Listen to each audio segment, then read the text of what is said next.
Rosario Robles, como ya lo hemos visto en Sin Censura, con Toñito y en todos los medios, se queda en prisión. ¿Cuál era el dilema con Rosario Robles? Muy sencillo.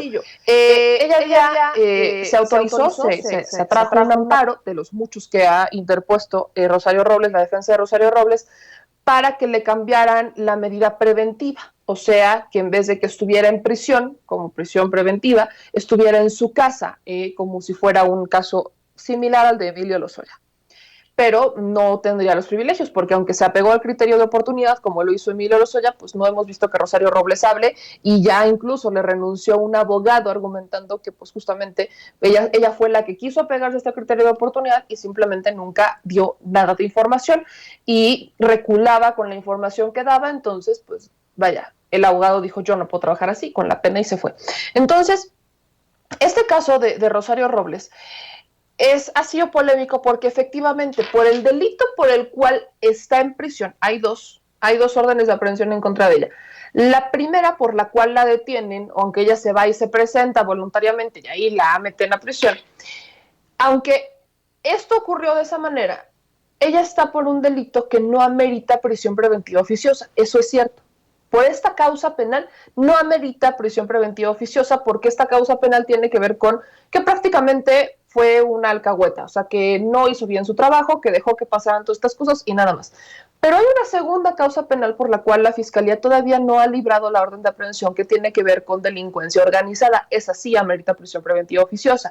Y en esta causa penal, ahí ya hubo un testigo que la señala directamente a ella de estar involucrada en uno de los tantos desvíos de la estafa maestra, particularmente con la Universidad Autónoma de Morelos, por 77 millones de pesos.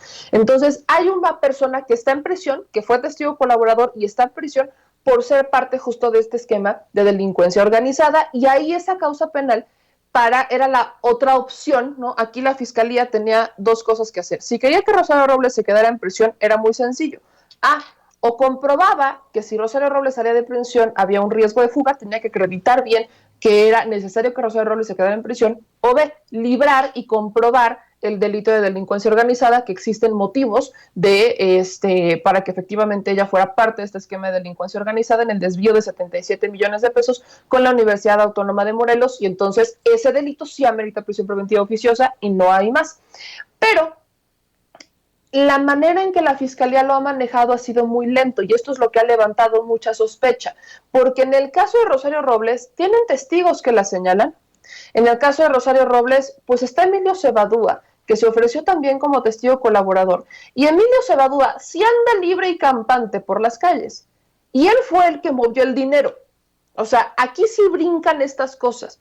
Es Emilio Cebadúa, el oficial mayor de Rosario Robles, quien movió el dinero.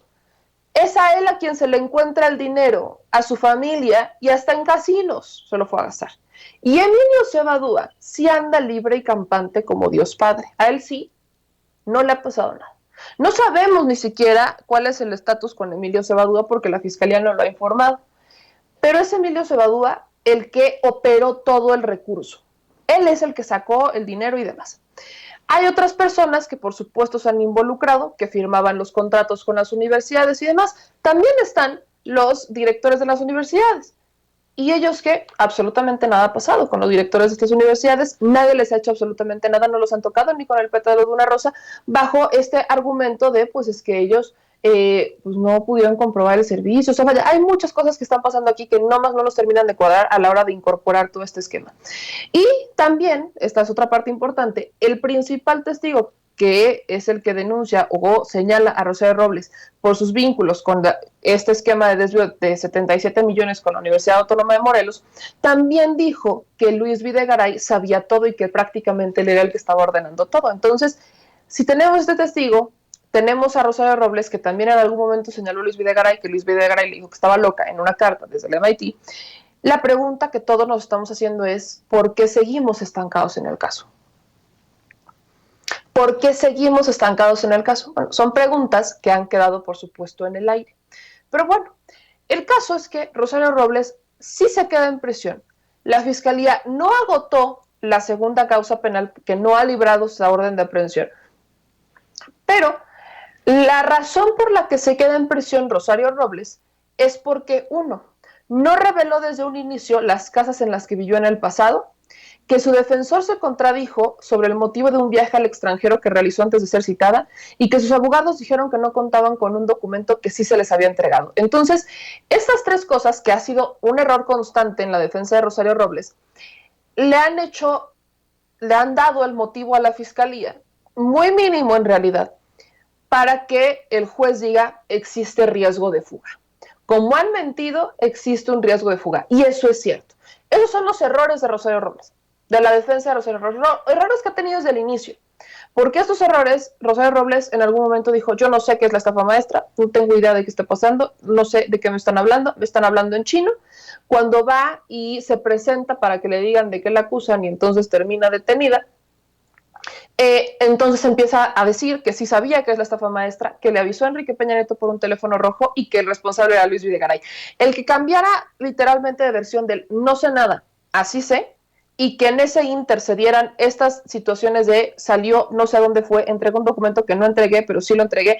O sea, esas mentiras, por supuesto que han complicado el caso de Rosario Robles. Así que hay errores que ha cometido la Fiscalía, pero también hay errores que ha cometido la defensa de Rosario Robles y la propia Rosario Robles.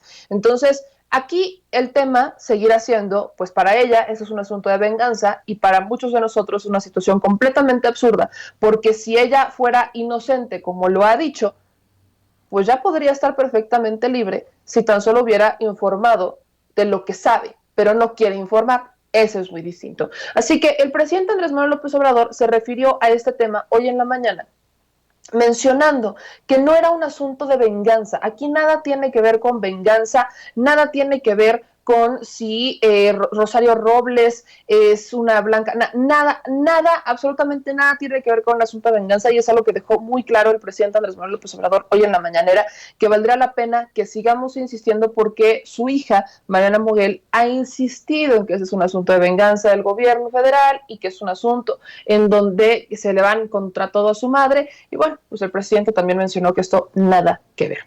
Pero grábeme